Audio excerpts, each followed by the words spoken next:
The auctioneer's voice cracked like a whip under the brutal Texas sun. $1. That's all it takes. Final call. Anyone? The crowd shifted uncomfortably. A few whispered. One man chuckled. Sold for $1 to the man with the hat and the scars. Jack Morrow didn't flinch as the gavel dropped. Didn't smile. Didn't blink. He just nodded once, the brim of his dust-smeared hat hiding the sharp edge of his eyes. A whole ranch for less than a bottle of whiskey dot, locals called it cursed. Said it was no place for decent folks, whatever that meant anymore. The last owner had wandered into the woods mumbling about voices. The sheriff found him days later, with a broken neck and dirt stuffed in his mouth like the earth had tried to shut him up. Jack wasn't worried about ghosts. He'd seen worse things in war. Watched men cry for their mothers while bleeding out into the mud. Heard children scream in burning villages. And every damn night since he came back, he heard those screams again. No, Jack wasn't afraid of ghosts. He was one. The trail to the ranch was more bones than road. Dry cedar trees clawed at his sleeves as he rode his mule through the overgrown path. A black buzzard circled overhead, low and slow, as if waiting for him to lie down. The ranch appeared. Like a bad memory. Weather-beaten boards, a sagging roof, rusted hinges squealing in the wind. A broken fence, a crooked windmill, and a water pump that wept instead of sang. He dismounted and spat in the dirt, got home sweet home. He unlatched the gate, and that's when he saw her. A flash of movement near the porch. Jack froze. The air thickened. She stepped out barefoot, knees scraped, hair tangled like thornbush, wearing a worn-out flannel shirt, far too big for her, sleeves rolled up past thin arms. She held a butcher knife like it weighed nothing. "Don't move," she said. Her voice didn't shake. Her eyes were like chipped glass, fractured, but still sharp. Jack raised both hands slowly. "Easy, girl. I ain't here to hurt nobody. This is my house." "No, it ain't," he said gently. "Not anymore. I bought it this morning. Deeds in my saddlebag. I don't care about your papers." She tightened her grip on the knife. "You need to go. Now." Jack studied her. She looked maybe 17, maybe younger. But her posture said she'd survived things girls shouldn't have to survive. He dropped his hands. "What's your name?" Silence. The knife didn't move. "I'm Jack Morrow, ex-cavalry. Not here to take anything that ain't mine. Just trying to rest my bones and build a quiet life." She stared at him for a long moment. Then slowly, without a word, she stepped back into the shadows of the porch and disappeared. Jack didn't follow. That night, he lit a fire out back and cooked beans in a dented tin pot. He heard no horses, no townsfolk, no sound but the wind through dead trees and the occasional owl crying like a widow. He didn't see her again that day, but he knew she was watching Dot by dawn. Jack had seen enough of the ranch to make a list. Barn needed a new roof. The chicken coop was falling apart. The well still worked, thank the Lord, but the pump squealed like it was dying slow. And the outhouse?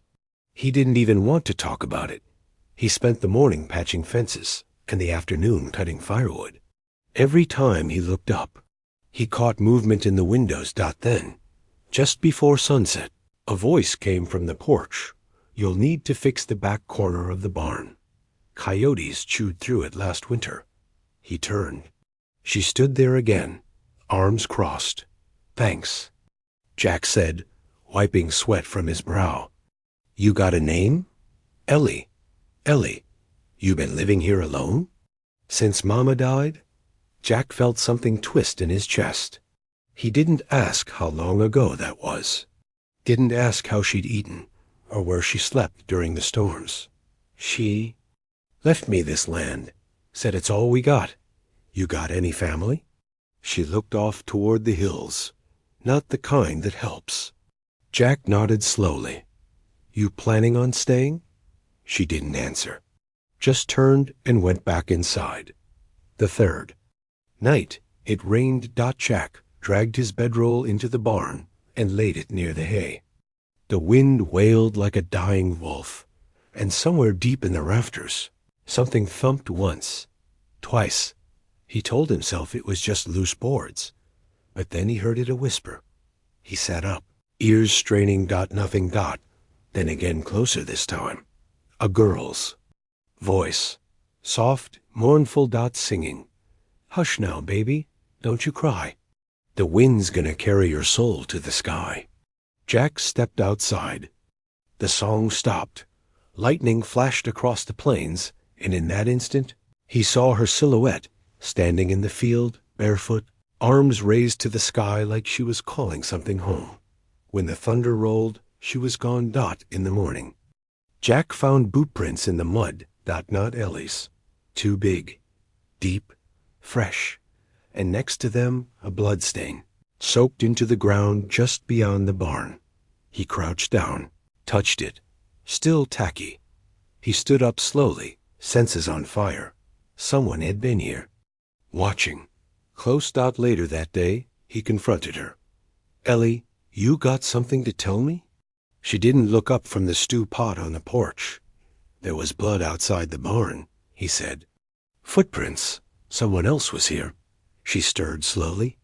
"They come around sometimes. They think I got something buried here." "Do you?" She looked up then, eyes blazing. "Only my mother."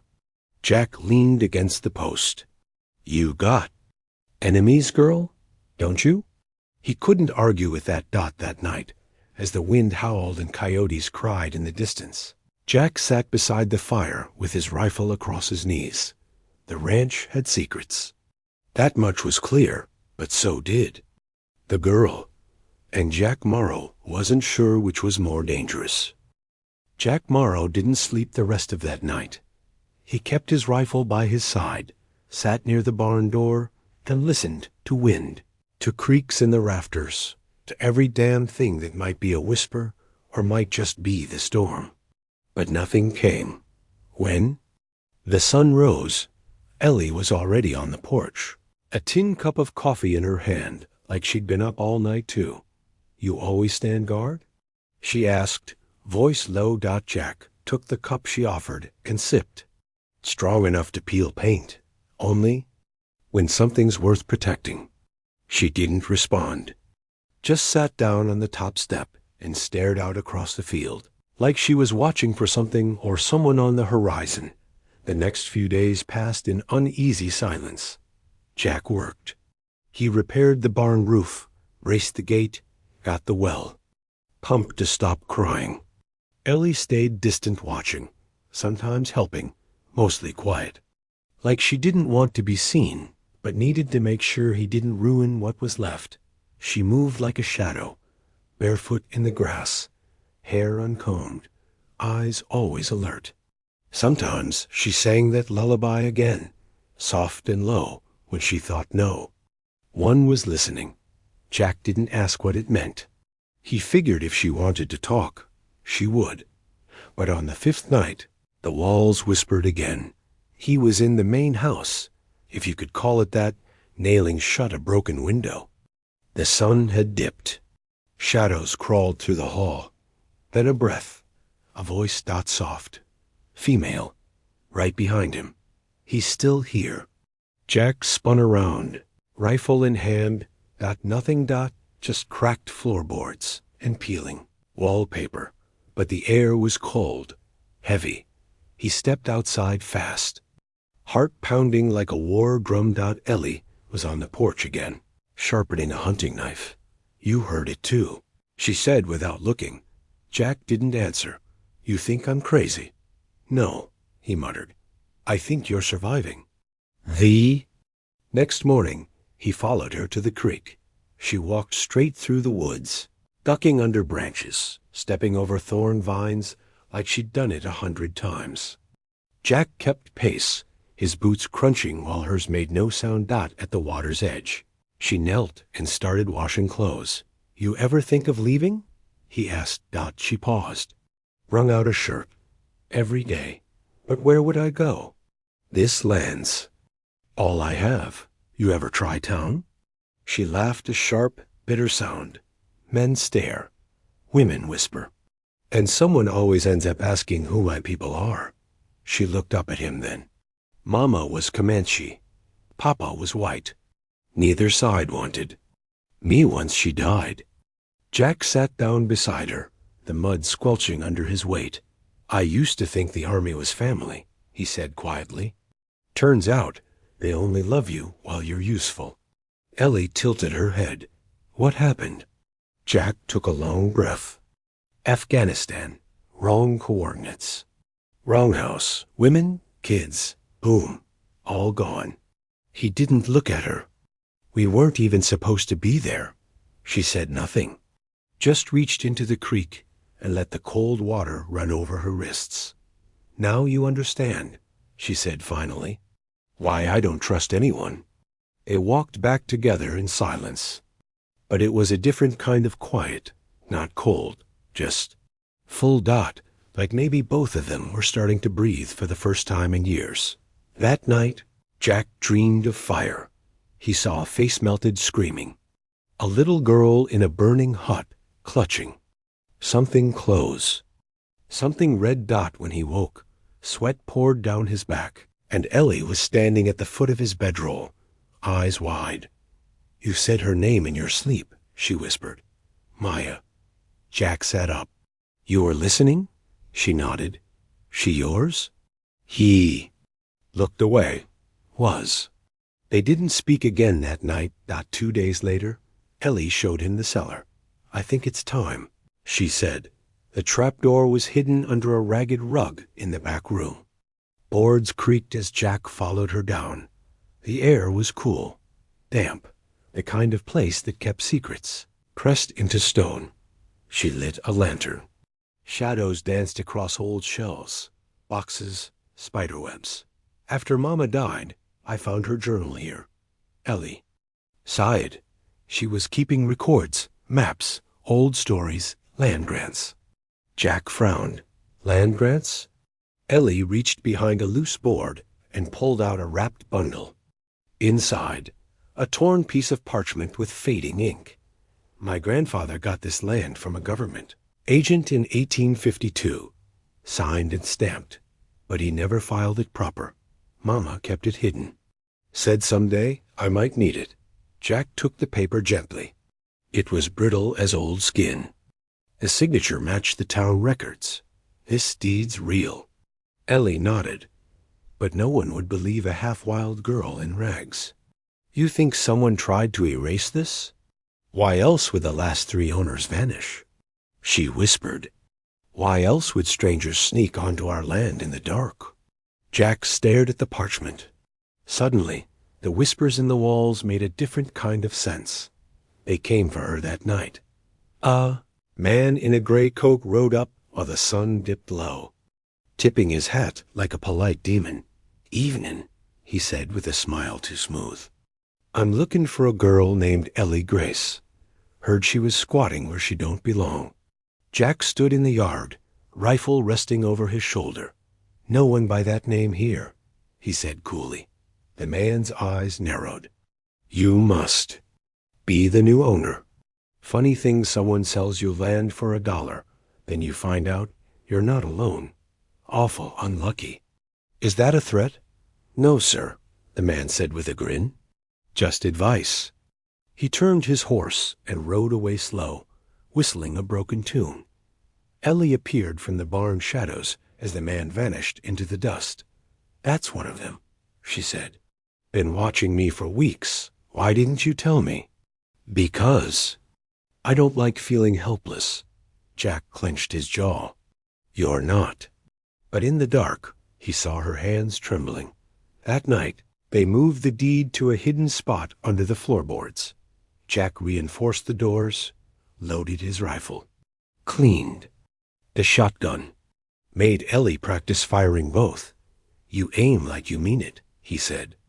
No second chances out here. She nodded, face pale but hard. They won't take it. They won't take me. For the first time, She looked like more than a girl. She looked like the land itself, scarred, stubborn, and ready to fight. Next morning, Jack saddled the mule. "I'm going to town," he said. "We'll file this deed. Make it official." Ellie stepped forward. "I'm coming." Jack hesitated. "It's safer if you—" "I said I'm coming." He saw it in her eyes, the same look he'd had the day he left the army. The look of someone who's done running. He nodded once. "All right, let's go." But neither of them saw the figure in the woods watching from the tree line, nor did they notice the fresh cut in the wagon's wheel axle. That night, while the moon rose red and swollen, Jack and Ellie slept beside the packed wagon, and far off in the barn something moved. Dawn came, but the air didn't warm. Jack Morrow strapped his rifle across his back, while Ellie loaded the last of the supplies into the wagon. Her hands were steady, her mouth tight, eyes sweeping the horizon like she expected the wind to betray them. The land was silent. Too silent. Jack checked the wheels again. He'd patched the cracked axle with a steel bracket the night before, but a voice deep inside him, same one that used to whisper when ambushes were near, kept growling, "Something's off." He turned to Ellie. "We ride slow, no detours. If we don't reach town by noon, we camp and wait till morning." She nodded. "You think he'll come back?" Jack's jaw clenched. "I think he never left." They made it 2 miles before the wagon lurched hard to the left and nearly tipped. "Whoa!" Jack shouted, pulling hard on the reins. Dust swirled. The mule brayed. The left wheel spun uselessly, split clean at the hub. Jack jumped down, heart slamming against his ribs. The bracket was gone. "Torn out. Sabotage. Off the road now," he barked. Ellie didn't argue. She grabbed the deed bundle from under the seat and followed Jack into the tree line. He guided her down a ravine where shadows swallowed them up. They crouched between thorn bushes and wild mesquite. Gunfire split the silence. Bark exploded inches above Jack's head. They ducked. Ellie let out a sharp gasp, but didn't scream. "They're behind us," Jack hissed. "At least 2. Do we run?" "No, we fight." He passed her the rifle light, lever action, easy to shoulder. Ellie stared at it like it might bite. "You remember what I taught you? Breathe. Don't blink. Don't miss." Jack nodded. "I'll draw their fire. You wait for my signal." "Jack, you want them to burn this land to the ground?" He growled. "You want to end up in chains, sold off, silenced?" Ellie's eyes filled with fury. "No." "Then aim like you mean it." Jack moved left, fast and low.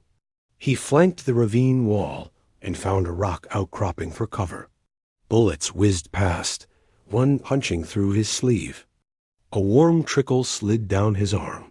He gritted his teeth. A figure stepped into the clearing gray coat. Rifle in hand. Jack fired first.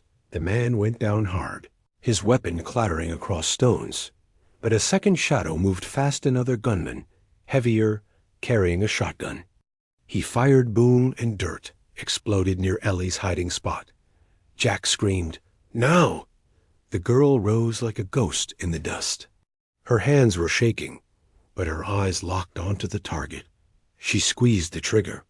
The shot cracked like lightning. The second man stumbled, dropped to one knee, then slumped forward. Silence. Not just wind and birdsong. Jack exhaled slowly. She'd done it. They didn't speak for a long time. They sat in the dirt, blood drying on Jack's shirt, smoke still drifting in the air. Ellie stared at the rifle in her lap, breath short. "I've never killed anyone before," she said finally. Jack looked at her. "You didn't kill someone. You stopped someone." Her lip trembled. "What if that changes me?" He reached over and touched her hand.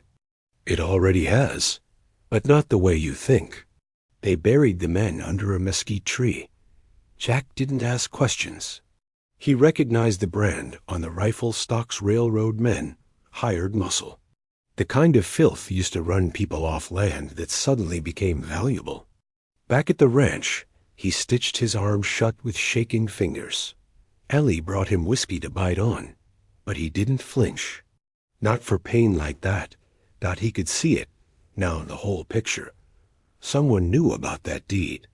Someone wanted this land, not just for cattle or crops, but for the iron line that would run clean through the valley once the railroad came in spring. And someone had underestimated Ellie Grace. "I'm going to town," he said the next morning. Ellie turned, startled. "We can't take the wagon." "I'll ride." "It's a full day on horseback. What if they follow?" "They already are." "I'll draw them away. You stay here." She stood, fists clenched. "No, Ellie, I'm done hiding," she growled. "You don't get to protect me from everything. You said I'm not helpless. Prove you meant it." Jack studied her for a long beat. Then he nodded. "All right." They left at first light. Ellie rode behind Jack on the mule. She clutched the saddle horn with one hand and the deed with the other. The trail to town was empty. Too empty. As they crested the ridge that overlooked Dry Fork, a shape blocked the road. A man on a chestnut horse, broad hat pulled low, long coat brushing his boots. Jack's blood ran cold. "That's him," Ellie whispered. "The one in the gray coat." The man tipped his head slowly. "Well now," he drawled. "Ain't this a nice surprise? Was hoping I'd find you two again." Jack slid down from the mule. "Step aside." "Can't do that. See, there's a lot of money riding on that paper the girl's holding. And I'm real fond of money.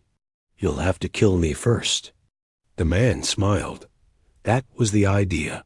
He reached for his pistol. Jack didn't hesitate. He tackled the man off his horse. They hit the ground hard. Dust flew. The pistol skidded away.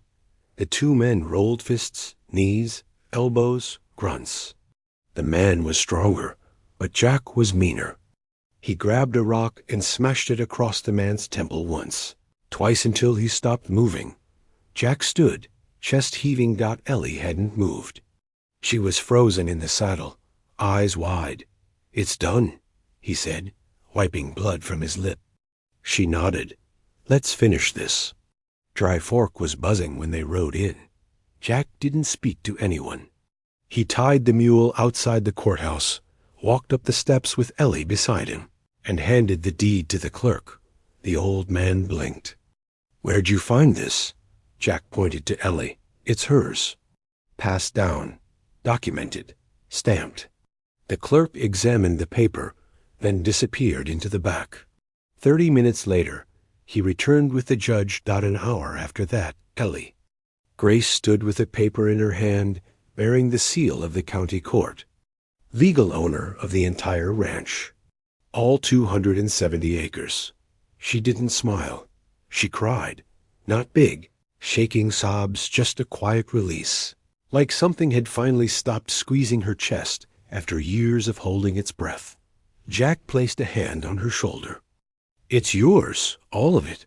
She looked up at him, tear-streaked and fierce. It always was. They rode home slow. The land looked different now. Lusher, wider. Like it had been holding its breath, too, and had finally exhaled. At night, they sat on the porch in silence, sipping coffee. Jack watched the windmill creak and spin lazily. Ellie leaned against the rail. "You think they'll come again?" Jack nodded. "Probably." She took a deep breath. "Let him try." He grinned for the first time in weeks. "You know," he said, "you don't aim half bad." She elbowed him. "You're not so bad yourself, for an old man." Jack chuckled, the sound like gravel. "Guess we're both just getting started." The fire started just before midnight. It began in the barn, the old one Jack had worked so hard to fix. The flames crawled fast, licking dry wood, snarling louder than any wolf on the prairie. Ellie woke first to the smell smoke, sharp and dyed. Acridin screamed his name as she ran outside barefoot. "Jack!" He burst out the door a heartbeat later, rifle in one hand, boots half on, already coughing. The flames painted the night orange and hellish. Horses whinnied. Sparks jumped to the grass. Jack's voice was hoarse. "Back, get back." She didn't. "Move. The deed," she cried. "I hid it in the well house. Go. I'll get the horses." Jack bolted barefoot through the smoke. Ellie ran toward the paddock. Her heart thundered. Her lungs burned. But her hands didn't shake. Not this. Time not any more by dawn. The barn was gone. A smoking skeleton of charred beams and blackened nails. The sun rose slow and red, like it was ashamed to look down on what had been done.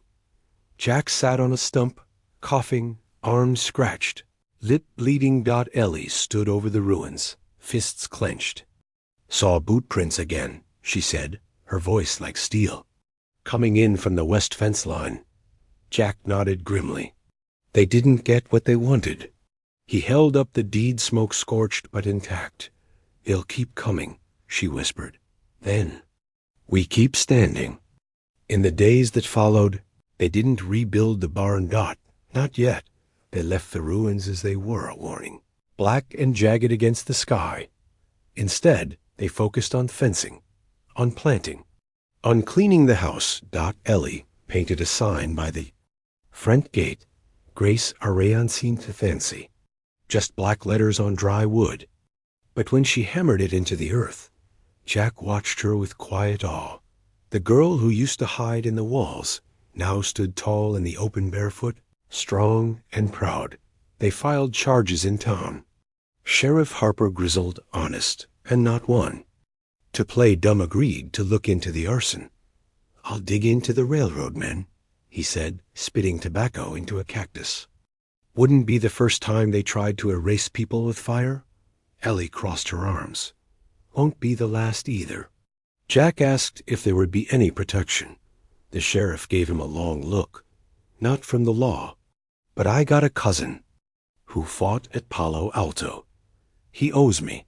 Quiet man. Shoots straight. I'll send him your way." That was good enough for Jack. They got used to waking early, before the sun cracked open the sky. Jack fixed the chimney. Ellie cooked bread.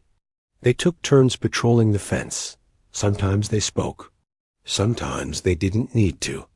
But every evening they sat together on the porch with coffee, the windmill creaking and the grass hissing around them. One night, Ellie looked up from her cup. "Do you ever miss the war?" Jack exhaled slowly. "No, but I miss the parts where I felt like I mattered." "You matter here." He looked at her, and for the first time in years, he believed it. Weeks passed. Word spread in town that the girl on Grace Ranch wasn't to be messed with. Some said she shot 2 men dead without blinking. Others claimed she was Comanche blood and cursed anyone who crossed her. Someone even swore she had a mountain lion for a pet. Ellie just smirked when she heard it. Jack let the stories spread. Let them scare off whatever snakes still slithered near the fence lines. One morning, a letter came from Austin. A lawyer had reviewed the land grant, confirmed its authenticity, and filed it federally. Grace Ranch was now registered across every court in the state. "Try taking it from us now," Ellie muttered, smiling through her tears. Jack just nodded and patted her shoulder. Later that month, they walked the property together. Over ridges, along the creek, through thick mesquite groves and golden fields that smelled of dry grass and dust. They stopped at the old cemetery where Ellie's mother was buried. There was only one wooden marker, worn smooth by rain and wind. Ellie knelt beside it. "She died in this house, defending it." Jack stood beside her. "And now you've done the same." She reached into her satchel and pulled out a fresh carving.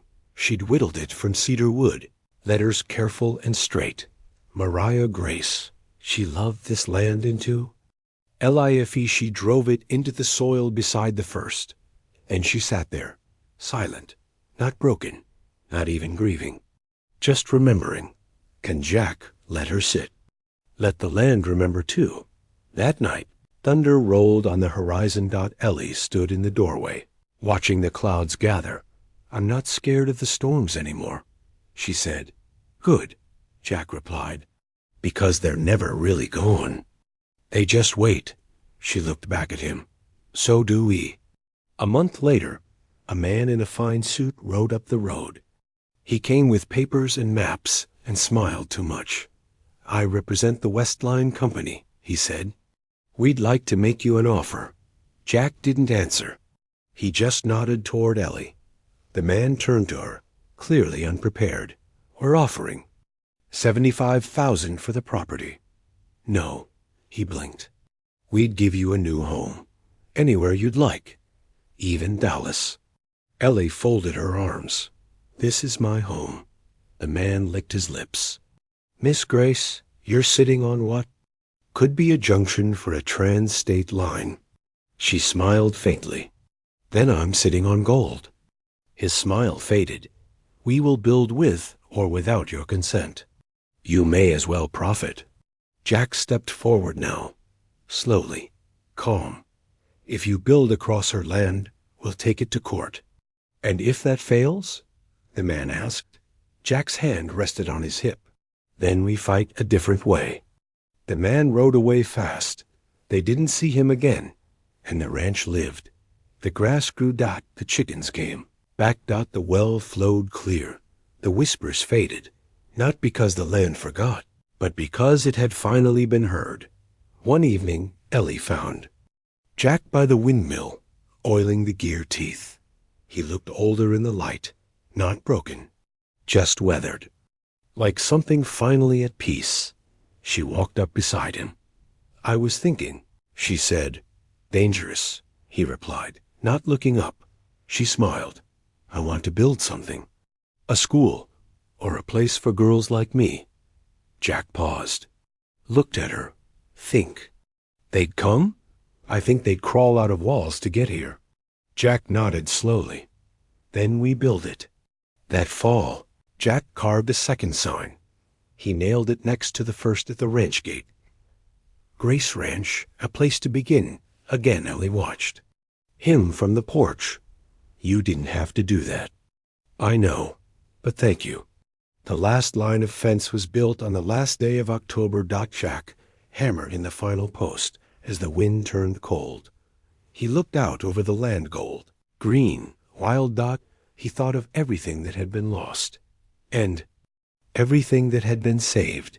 That night, he sat by the fire as Ellie played her mother's lullaby on a fiddle she'd rebuilt from scraps. Hush now, maybe. Don't you cry.